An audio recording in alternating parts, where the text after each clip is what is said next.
everyone, welcome to Bickering Book Reviews. I'm Sarah. And I'm Becky.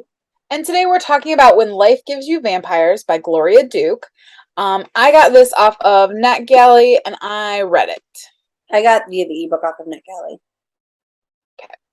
All right, so this is about Lily, who wakes up one night after drinking too much, doesn't really remember what happened, but she has this unquenchable thirst for blood. And so what she finds out is that she was turned into a vampire by a guy that she met at the bar, which is actually a big no-no because in vampire politics, vampire culture, you're not supposed to just go around turning different people into vampires. You know, that's all secret. So Tristan, the guy who turned her into a vampire, it all happened accidentally. So whatevs. But he's obviously super hot. She's obviously super into him. But basically the vampire council is coming for Tristan and Lily because she's an unlawful vampire. So they've got to kind of work together to figure out how to stay alive.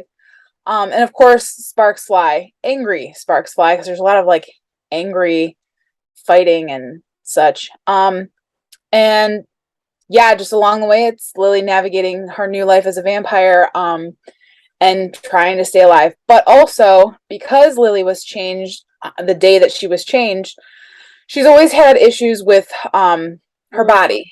Oh, okay, yeah. I thought you were on with something else, but yeah, that's okay. Yeah. With her body. And so as a vampire, her body's never going to change. So she's overweight and her mom's always kind of put her down and she's always put herself down, and it's always been an issue for her, and in a quest to find body positivity that just like hasn't happened.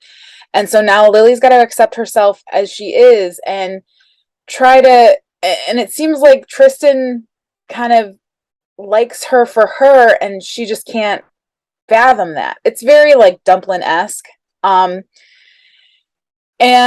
except it's an adult romance book, so it's not like Dumpling at all. But but the way that the main character feels is very Dumpling. And I think that's really basically all you need to know about this. But yeah, it works. It strives really hard to talk about body positivity, but it also has vampires. So yay! Yeah. So I wanted to like this book more than I did. When I read the description, I was like, this book sounds amazing.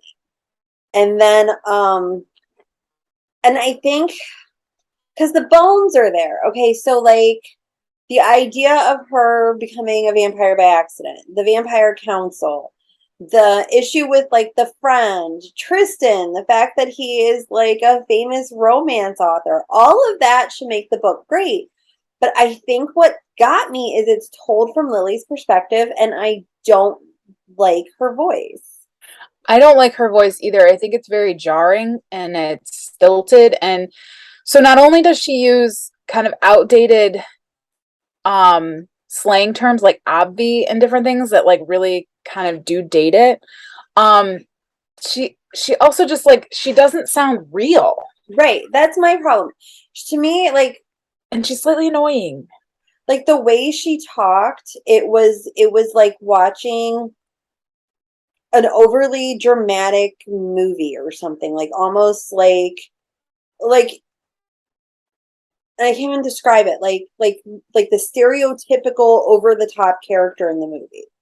Like I guess for me it's just like there was no finesse to it. I don't know, it just felt very like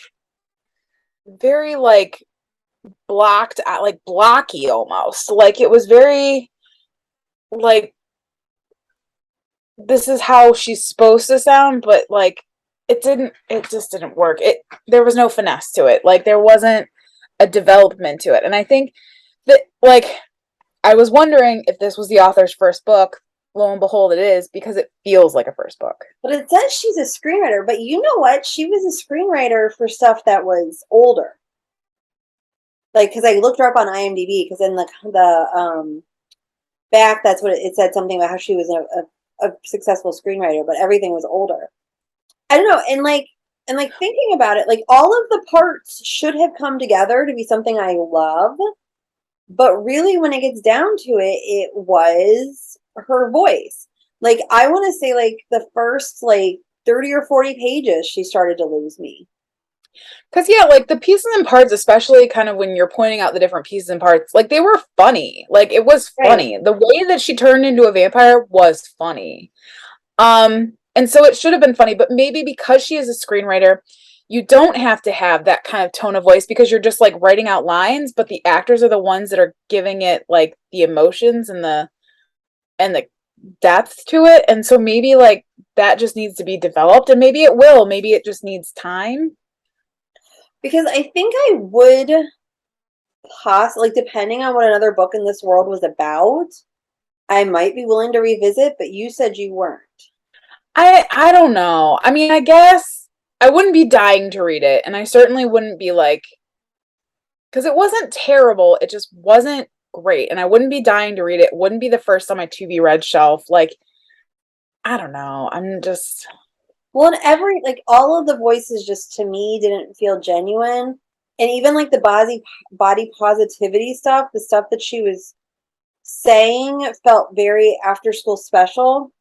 yeah. No, I agree with It was that. a lot, it was all very heavy-handed.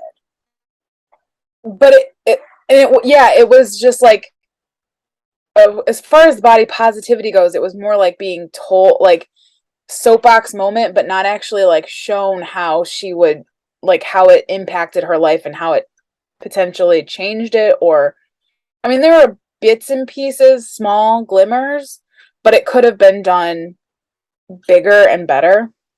And it was like all of the parts kind of didn't fit right.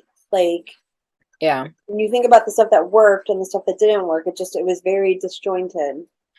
And Tristan's backstory was kind of it was kind of a letdown for me a little bit.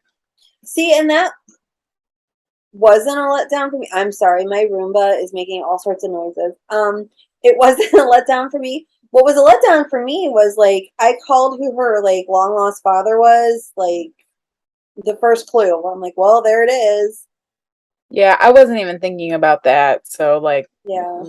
that wasn't true for me, but I don't know. Are we at the point where we're gonna rate it? Okay, so our rating scale starts with 5 unicorns. We go down to 2 unicorns. If we don't like it, it doesn't get a horn and is therefore a horse. Where are you? I'm kind of like I'm between a 2.5 and a 3. I think I'm gonna go with a 3 because it's a first book, but yeah, it was a rough one. I'm at like a solid 2.5, but since we don't do 2.5, since we don't do halves, because you can't have a half a unicorn, I think I'm gonna go down to a 2. Like, yeah, it wasn't great. It didn't work No, for me. it didn't live up to its potential. No, the bits and pieces were there, but yeah. Yeah. So that is where we're at on When Life Gives You Vampires, and we'll see you around. Bye. Okay.